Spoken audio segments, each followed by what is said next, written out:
لب ولد زانتا ودرزا دراسي قويتوم جيلة ترختي موسى قرماتيون راهل عقباين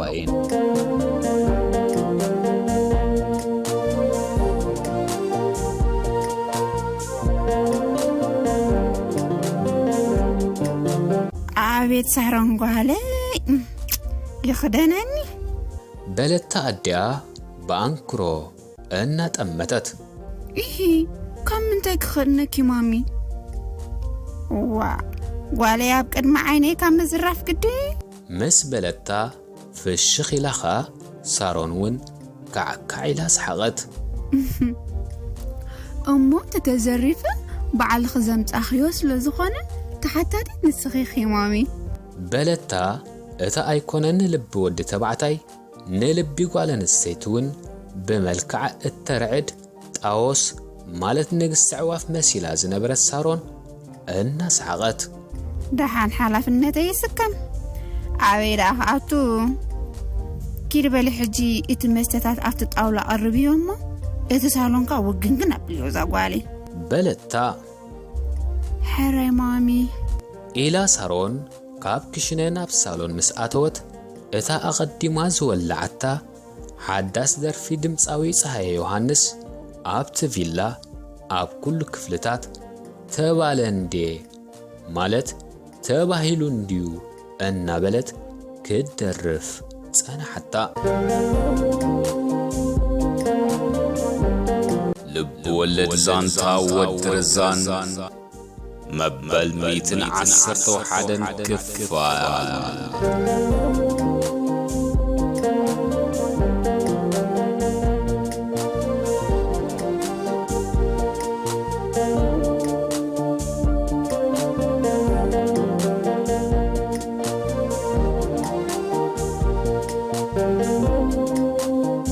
سارون كاف سالوننا مدقسي انا تملالست تبالندي بارارارا انا بلت مسدر فصحي يوحنس حبيرة كدرف جمرت اوي سمونو منكا تبايه تكيروان اسكنين لقق ارغوني اوي سمونو سلانت مكفت متوقر بزي ورا انديم تبالندي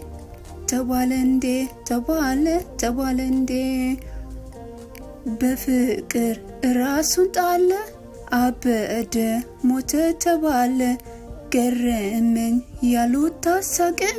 بلوني من اسكرمن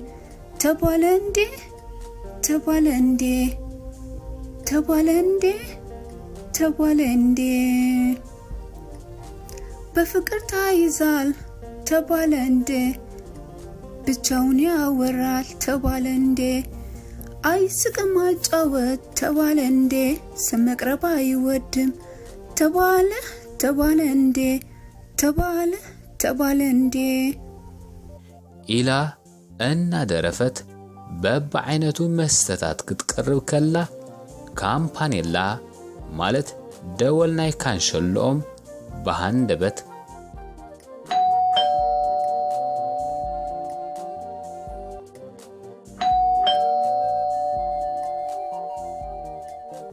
وي متوم زومغاشا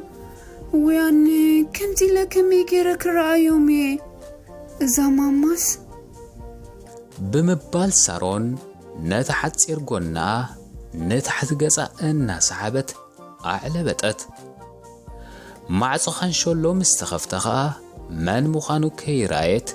بقويا نامرك اسي ادعا اتوتمو اب قدمتي معراروهي مالت مستيات اتعاب كبحي مالت ارماديو ملا اكلتا كتعزب جمرت نت الزريت مالت عنببا صوف زمسل قمنا اري ادما فشخ بلت سارون نابتا ملغلو اتبل ቅርጽ እንቃቅሖ ገጻ ምጥማት ምስ ጀመረት ከዓ በትዝሃ ማለት ፈትለ ሃሪ ዝመስል ንየማነ ጸጋም ንድሕሪትን ንቕድሚትን ዘው ኢሉ ዝነበረ ስእርታያ ማለት ጸጉሩ ርእሰያ ክትዕዘብ ጀሚራ እተን ከም ኮኸብ ዘንጸባርቓ ፈናጅሊ ዒንታ ከዓ ንገዛእ ርእሰን ምጥማት ግድሕ ፊርወን ኮይኑ ብሃንደበት ከበረአን ሰምሰም ኣበላ እሞ ስርሐን ብግቡእ ክዓማ ከም ዘለወን ዝሕብር መልእኽቲ ካብ ሓንጎል ስለ ዝመፀን ንኣለጻጽያ ሸፋሽፍተንን ኣቃውማ ቀልደደአንን ማለት ቀርኒበንን ትኩር ኢለን ብምጥማት ናብታ ተራር ብውሕልነት ዝተሰርሐት ምጥንቲ ሮፕ ማለት ኣፍንጫ ሳሮን ብምውራድ ኣብታ ኣፍካትም ምጭውቲ ኣፋ በጽሓ እሞ በተን ቁሩብ ርጉድ ዝበላ ዝበሰላ ጸሊም ወይኒ ዝመስላ ከናፍር ኣቢለን ነተን ፍሽኽ ንምባል ዘሰክፍኣ ሓንቲ ፍጮ ስኒ እትርከበን ከም ራግማ ማለት ኣጅቦ ዝምጽዕዳውን ደርጊ ስኒ ሳሮን ነጢረን ናብታ ምጭውቲ ዝያዳ ውጥም ዝበለት ተፈታዊት መንከሳ ሓለፋ ኣዒንቲ ሳሮን ቀሲለን ጉዕዘአን ብምቕጻል ናብታ ሒለል ክሳዳ ወረዳ ነቲ ክሳድ ሰገን ዝመስል ነዊሕ ክሳዳ ንቁልቁል ወሪደን ናብተን ኣብ ኣፍ ልቢ ሳሮን ተገቲረን ዝነበራ ከክንዲ ማንጉስ ዝኾና ቀራናት ኣጥባታ ምስ በጽሓ ከዓ ፍርቂ ካብ ላዕለዋይ ክፋለን ብግልጽ ይርአ ስለ ዝነበረ ሳሮን ቅልጥፍ ኢላ ሓንቲ መልጎም ናይ ካምቻ ብምልጓም ርብዐን ጥራይ ከም ዝረኣያ ገበረተን ብድሕርዚ ኣዒንቲ ሳሮን ጉዕዘአን ብምቕጻል ናብታ ፈትሊ እትመስል ሽምጣ ገጸን ወረዳ እሞ ነቲ ሰፊሕ ጎልኣን ነቲ ክንዲ ዱባ ኣዝመራ ዝኸውን ከቢብ መቐመጫን ብማእዘር ማለት ብዙርያ ንምዕዛብ ሳሮን ቀስ እናበለት ንየማን ገጻ ዘወረት እሞ ኣብተን ክልተ ብየማነ ጸጋም ላዕለዋይ ኣስላፋ ተኾድጨን ዝነበራ መንጉዳ ኣርሓ ብዕራይ ዝመስላ ደንደስ መቐመጫ ምስ በጽሓ ሳሮን ንኸብዳ ስሕብ ኣበለቶ እሞ ኣየር ከም ዝኣተወ ጎማ ንፍሕ በላ ኣዒንቲ ሳሮን ጉዕዘአን ብምቕጻል በቲ ርብዑ ብሓደ ሓፂር ጎና ተሸፊኑ ዝነበረ ሰለፍ ጸባ ጸገብ በጽሐ ዝመስል ጥምብል ኣስላፋ ኣቢለን ናብተን ወሓለ ጸራባይ ዘዳለወ ሸቲት ማለት ሻፎ በትሪ ዝመስላ ንኽጥምተን ዘብህጋ ሓርቢ ዳንጋኣ ምስ በጽሓ ኣብታ ሳሮን ብቖልዓኣ ኸላ ወዲቓ ዝተጐድኣታ ንእሽተይ ጸላም በሰላ ሓርቢ ዳንጋኣ ማለት ፈርሲ ዳንጋኣ ደው ኢለን ትኩር ኢለን ጠመታ ኣብቲ ቀይሕ ብቕብኣት ዘንጸባርቕ ዝነበረ መልምል ዳንጋ ሳሮን እታ ንእሽተይ በሰላ ጐሊሓ ስለ ዝተራእየትካ ብቐጥታ ብሜክኣብ ንኽትሽፈን ሓንጎል ትእዛዛ መሓላለፈ እሞ ሳሮን ብቕጽበት ናብቲ ኣብቲ ርእሳ ዲኣ ዝነበረ መመላኽዒታት ገጻ ኸደት መርሓባ ማቴዎስ ዋ ኣታ ሽፍታ ከመይ ቀኒኻ ብምባል ኣድያም ኣደ ሳሮን ንወዲ ረዛን ሓኒቓ ምስ ተሰዓመቶ ናብቲ ብድሕሪኡ ደው ኢሉ ናብቲ ኣብቲ ካንሸሎ ዝነበረ በብዓይነቱ ኣታኽልቲ ኣዒንቶ ኣፍጢጡ ዝዕዘብ ዝነበረ ኩራራ ቅርብ ኢላ ኸኣ ሰላም ዝሓወይ ብምባል ኢዳ ሰደደትሉ ሰላም ከመይ ውዒልኪ ኢሉ ኣእዳዋ ምስ ጨበጠ ኩራራ ንዕበሉ እተው ዘም ደቂ ብምባል መሪሓቶም ናብ ሳሮን ኣተወት ኣድያም እዋ እዚያዳ ሓሪፍያ እምበር ዓባያ ትመስል እዋይ ወዲ ረዛን ዓርከይሲ ነዚኣ ክንዲ ድዩ ትኾን ዓባይ ጓልዩ ሑባ ረቢጥዋ ዘሎ ብምባል መልክዕን ቅርጽን ኣድያም ክመዝን ትኩር ኢሉ ጠመታ ኩራራ ህዋ ካብ ረዘነት ግን ኣይትጽብቕን እያ እዚኣ ያኸ ከመይ ገይሩ ዳ ሳሮን ካብ ረዛን ትጽብቕ ኢሉ ንወደይ ብምባል ድማ ንኣድያምን ረዘነትን ከወዳድረን ፈተነ ኩራራ ጽናሕ ማቴዎስ ወደይ ኣይተቐምጦ ባዕልኻ ንሓፍትኻ ክትባይኻ ከም ትመጽእ እኳ ኣይነገርክዋን ኣብኡ ከለኹ ጋሻ ክመጸናዩ ጥራይ ኢልያ ዘለኹ ከምታ ብቴሌፎን ዝሓበርኩኻ ናትካ መምጻእ ድህለላ ይንሳሮን ጋለይ ብምባል ናብ መደቀሲ ሳሮን ገጻ ኸደት ህዋ ኣታ ወዲ ረዛን ዓርከይ እዚኣ ደይኮነተን እያ ሳሮን በሎ ኩራራ ሽዑ ናብ ወዲ ረዛን ጽጋ ኢሉ ችድ ኣይኮነትን እዚኣ ዳ ማዘራ እንድያ በሎ ወዲ ረዛን ቀልጥፍ ኢሉ ብትሑት ድምፂ ኣድያም ንሳሮን ኣብ መደቀሲያ ምሳእነታ እዋ ሳሮነይ ኢላ ጸውዐት እሞ ኣቤት ማማ በለት ሳሮን ካብ መደቀሲ ወላዲታ እዋ ኣቲ እንታይ ዳ ትገብር ብዚ እቲ ጋሻ እኮ መጺኡ ንዕባ ተቐበልዮ ብምባል ናብ መደቀሲያ ከደት እሞ ንሳሮን ኣብ ቅድሚ ምዕራሮሂ ከብሒ ማለት መስትያት ኣርማድዮ ደው ኢላ ኣካላታ ክትዕዘብ ምስ ረኣየታ ኣቤት ሳሮነይ መዘና ዘይብላ ልዕልቲ መሲልኪ ሰይሰጓለይ ብምባል ሓቒፋ ሰዓመታ እዊ ኣቲ ማማ ራእዩ እንዶ ዝኽዳነይ በእመራ ሓፂሩ ሓፊሮ እኮ ማመየ ብምባል እንደገና ናብቲ ምዕራሮሂ ናይቲ ኣርማድዮ ጠመተት ሳሮን ኣቲ ንዕናይ እንዶ ስኢልኪ ጽቡቕ ኢኺ ዘለኺ ዋዕ ሰባይ ተጸቢ ዘጓሊ ከመይ ከም ዘለኹ ዶ ንዓይ ጠፊኡኒ ዋዕ ራእይኒ ትብልኒ ምስ በለታ ትርር ኢላ ኸኣ እዊ ኣቲ ማማ ሕራይ በሊ ንዕናይ ኢላ ብኢዳ ሒዛታ ተበገሰት እሞ ኣደን ጓልን ተማዕራርየን ክመጻ በዓል ኩራራ ምስ ረኣይወን ወዲ ረዛን መርዓቱ ከም ዝረኣየ መርዓዊ ፍሽኽሽኽ በለ ኩራራ እውን ኣዒንቱ ኣፍጢጡ ኣፉ ኸፊቱ ንሳሮን ክርኢ ተዓንደ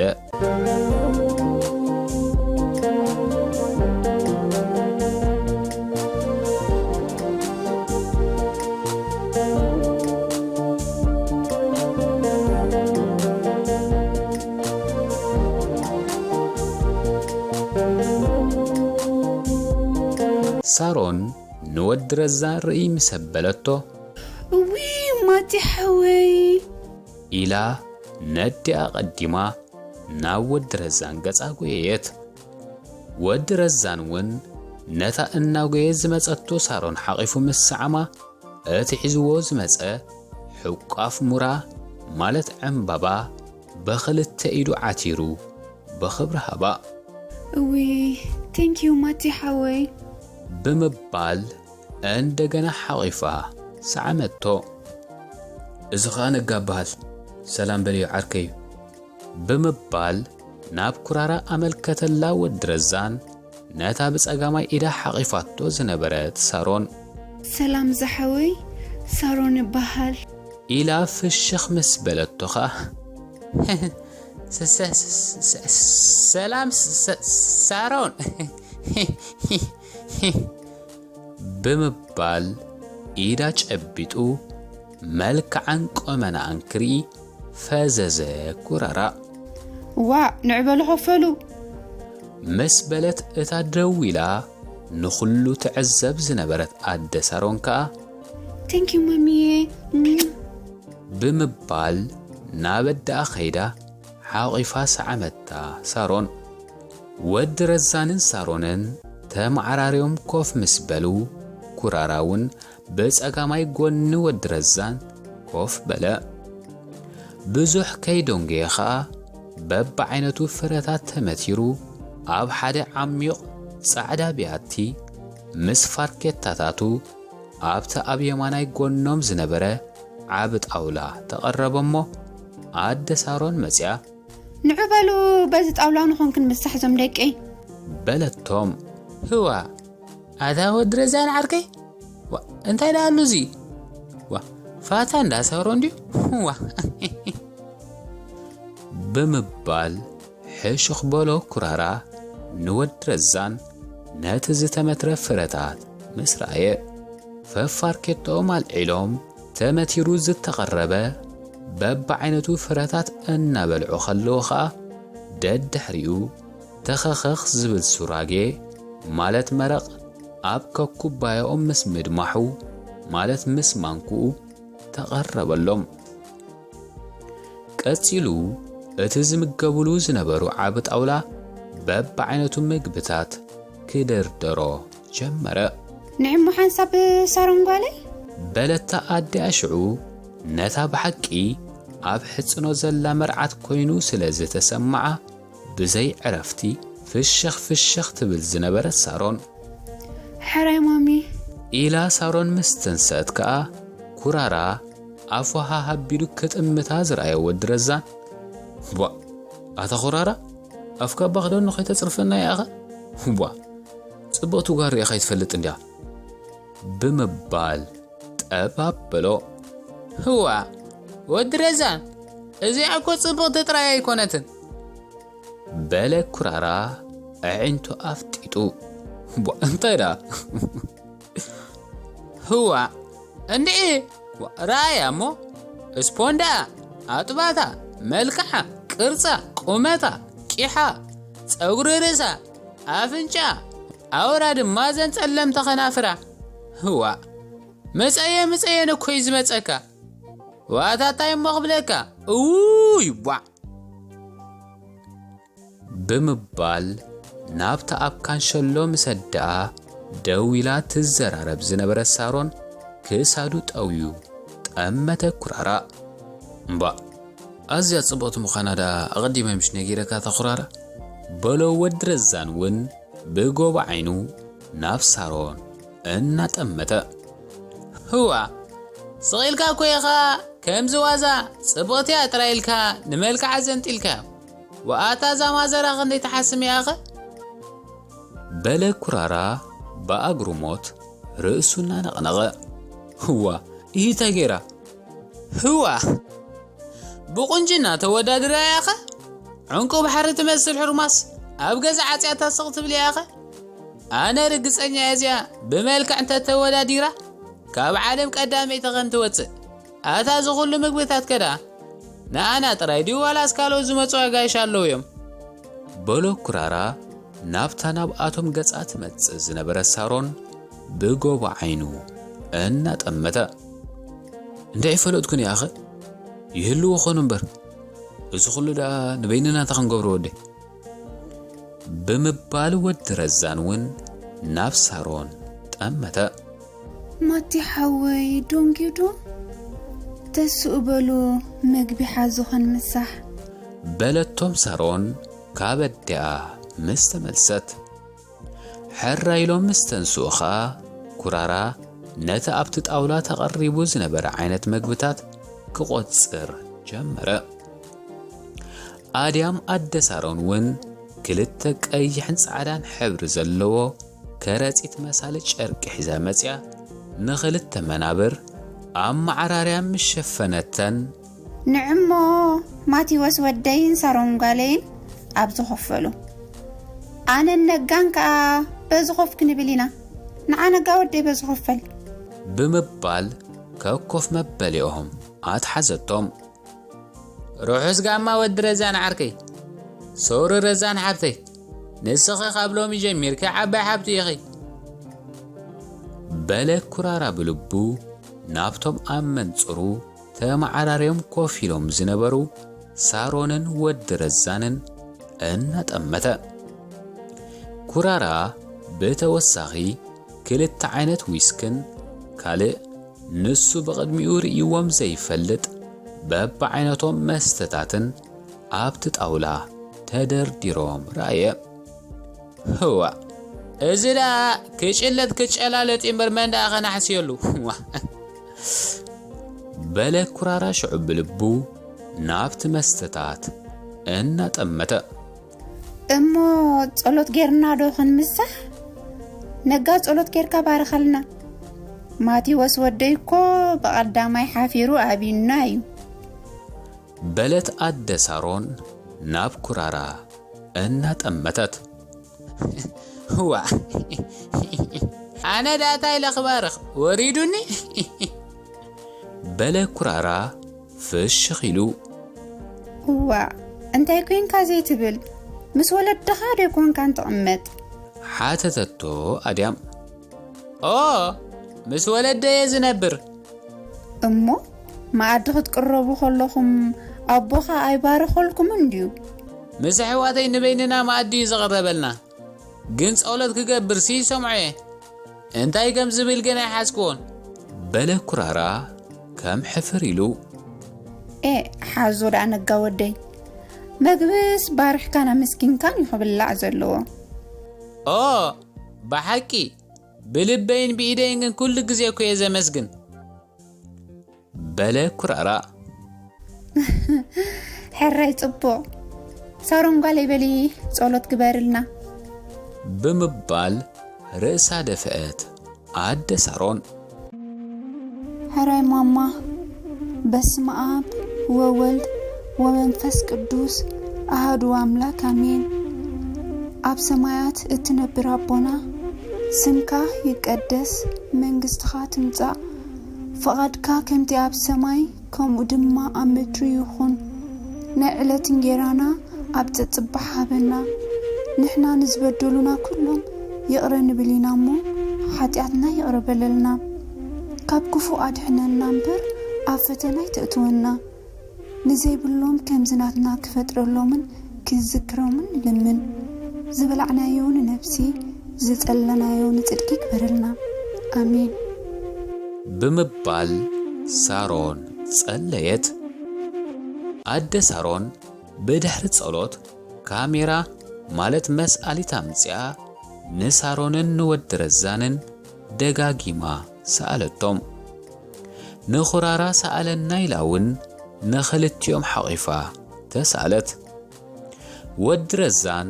ስእሊ ከኣብኳ ሓሲቡ እንተነበረ ዘየድሊ ሕቶታት ከይመጾ ፈሪህ ግን ትምዳኣበለ ቅድሚ መግቢ ምጅማሮም ከዓ ቀይሕ ነቢት ቀዲሓ ንኹላቶም ዓደለቶም ኣደ ሳሮን ችርስ ንጥዕና ንህይወት ችርስ ንጥዕና ንህይወት ብምባል በብርጭቆ ማልዒሎም ብምግጫው ከዓ ነቢቶም ማዕጉ ሓንቲ ብርጭቆ ነቢት ቅድሚ ምግቢ ምስታይ ንጥዕና ጠቓሚ ምዃንዮም ሰብ ሞያ ጥዕና ዘተሓሳስቡ እንደገና ሸሻሓኖኦም ብምዕዳል ሓየበሉ ንብላዕ ካብ ኩሉ ልዕሉ ዞም ደቀይ በለቶም ኣደ ሳሮን መኽደን ኩሉ ዓይነት ምግብታት እናኸፈተት ኩራራን ወድረዛንን ሓዙዳ እናተባህሉ ካብ ኩሉ ዓይነት ምግብታት ቀቁሩ ባልዒሎም ምስ ተመገቡ ከብዲ ኩራራ ከም ጎናይ ማሕስእ ግጥም ኢላ መሊኣ ኩላ ሰውን ተኸድሙ ውሳኽ ኣበየት እቲ መተት ማለት ቀምጨጭ እናበለ ብዓቐን ዝበልዐ ወድረዛን ግን ብኣደ ሳሮን እናተኸለሰ ዝያዳቲ ባዕሉ ዝበልዖ በልዐ ኣደ ሳሮን ንኹራራውን ካብዛ ላዛኛ ንእሽተይ ወስኽ ነጋ ወደይ ብምባል ብዘይፈቓዱ ኣብ ሸሓንኡ ስለ ዘንበረትሉ እቲ ንጥዑም ክሕሰብ ነፍሱ ዘይገብረሉ ኩራራ ዒሕና በለ ክሳብ ዓንቀሩ በልዐ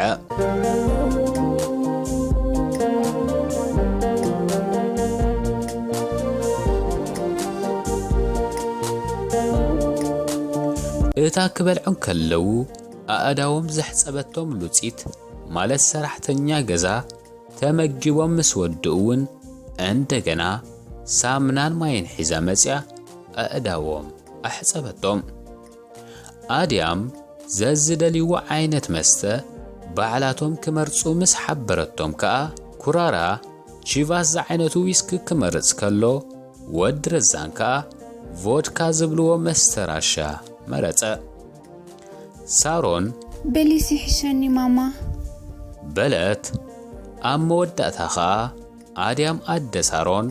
ሳፋሪ ዝበሃል መቐረ ሽኮር ዘለዎ ኣልኮላዊ መስተ ንባዕላ ቀድሐት።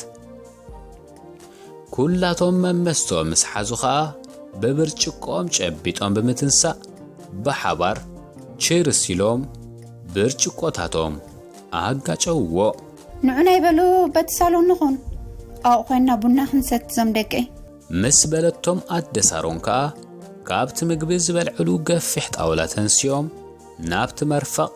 ማለት መቐመጥ ኣጋይሽ ከይዶም ኮፍ በሉ። ኩራራን ወዲ ረዛንን ዘዝመረጽዎ መስተ ኣብ ቅድሚኦም ተቐሪቡሎምን ዘዝጎደለ ብርጭቆ እናተመልኣሎምን ኣራጢጦም መስተ ተተሓሕዝዎ። ብፍላይ ኩራራ ነቲ ዊስኪ ኣለልዒሉ ብዘይ ዓቐን ክጭልጦም ምስ ጀመረ ወዲ ረዛን ብእግሩ ገይሩ ከም ልጓም መኪና ርግጽ ኣበሎ። ኣደ ሳሮን በታ ኣብ ጥቓ ዝነበረት ቴሌፎን ደው ኢላ እወወ ሕጂ ምፅዮ ቐልጥፍ ኢል ግዛ ጓሌ ኢላ ቴሌፎን ዓፀወታ። ድሕሪ 10 ደቓይቕ ከዓ ሓንቲ ዓብይ ጻዕዳ ባኮ ዝሓዘት ጓል ናብ ሳሎን ኣተወት እሞ ኣደ ሳሮን ተንሲኣ ተቐበለታ። እታ ስማዝ ማለት ሰቲ ነስኒስካ ስያዳ ማለት ኣዝዩ ብሉፅ ዓይነት ምንጻፍ አንጺፍካ ዝፈልሐት ኣወልቡን ምስ ወረደት ከዓ ንዕበሉ ንቕድም ዝቑርስቡን ቁረስልና ማቴዎስ ወደይ ሳሮን ጋሌ ንዕመ ብምባል ኣደ ሳሮን ንወዲ ረዛንን ንሳሮንን ናብቲ ጣውላ ጸዋዓቶም። ሰለስቲኦም ናብቲ ምሳሕ ዝበልዕሉ ጣውላ ምስ ከዱ ኸዓ ማቴዎስን ሳሮንን ፍቁራት ደቀይ ሓሳብ ልብኹም ፈጣሪ የስምረልኩም ዝተጻሕፎ ቶርታ ባኮ ኸፊታ ኣርኣየቶም። ክልቲኦም ኢድኒ ተተሓሒዞም እናተሳእሉ ምስ ቆረስዎ ኸዓ ኣደ ሳሮን ነቲ ቶርታ ቆቆሪሳ ብሳሮንን ወዲ ረዛንን ጀሚራ ንኹላቶም ዓደለቶም። ኣወልቡን ተቐዲሓ ሓደ ፍንጃል ምስ ሰተዩ ኸዓ ወዲ ረዛን ነታ ኣብ ጸጋማይ ጎኑ ኮፍ ኢላ ዝነበረት ሳሮን ሸኻቢ ሳሮን በላ እሞ በዚዩ ማቲ ሓወይ ንዓከሪኤከየ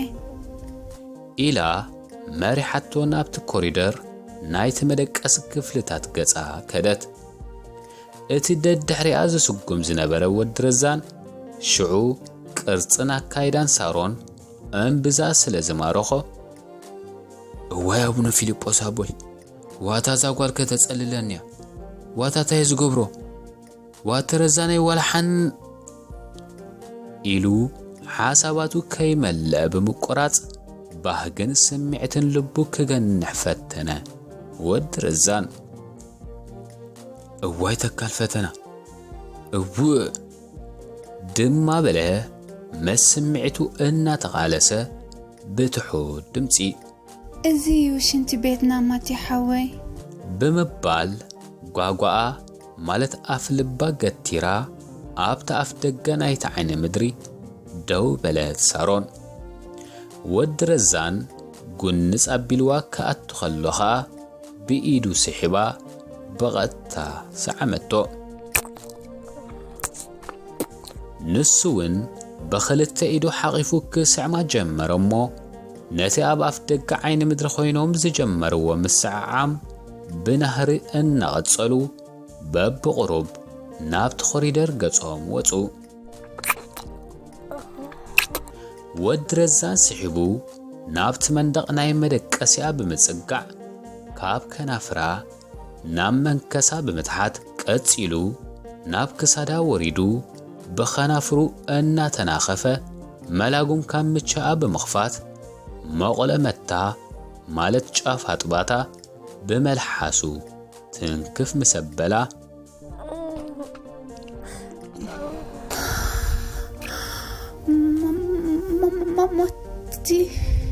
ብምባል ትንፋሳ ክሳዕ ክትወፅእ እትደሊ ኣተንፈሰት ሳሮን። ወዲ ረዛን ስዕመቱ ምስ ቀጸለኻ ወይ ማቲ ሓወይ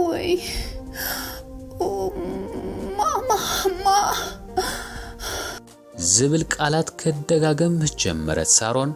ከይተፈለጠ ዓው ስለ ዝበለት ድምፃ ኣዲ ኣንኩራራን ከይሰምዕዎ ተሰጊፉ ብሃንደበት ገዲፍዋ ናብ ተኣመን ጽሩ ዝነበረ ዓይኒ ምድሪ ኣተወ ወዲ ረዛን ሳሮን ውን ብድሕሪኡ በቐታ ናብ መደቀስያ ኣትያ እግራ ኣብ ዓራት ጠልጠላ ኣቢላ ብሕቑኣ ተጋደመት ወዲ ረዛን ከዓ ካብ ተግቢጥ ማለት ዓይኒ ምድሪ ወፂኡ ከምዛ ምንም ዘይገበረ ሰላሒሉ ናብ በዓል ኩራራ ተመልሰ ሳሮን ግን ረስና ዝሒሉ ናብ ንቡር ክሳዕ ትምለስ ኣብ ዓራታ ተጋደመት ሳሮን ቁሩብ ስለ ዝደንገየት ከዓ ኣዲኣ እዋ ሳሮን ጋሌዳ ናቤዳ ኸይዳ ብምባል ናብ ወዲ ረዛን ጠመተት ሸቓቕም ሰራየት ነዳ ኣይተመልሰት እንዲያ ናበይ ከይዳ ዳ በለ ወዲ ረዛን ሽዑ ከም ሕፍር ኢሉ ኣዲኣ ዳሃይ ጓላ ክትገብር ናብ መደቀሲ ጓላ ከደት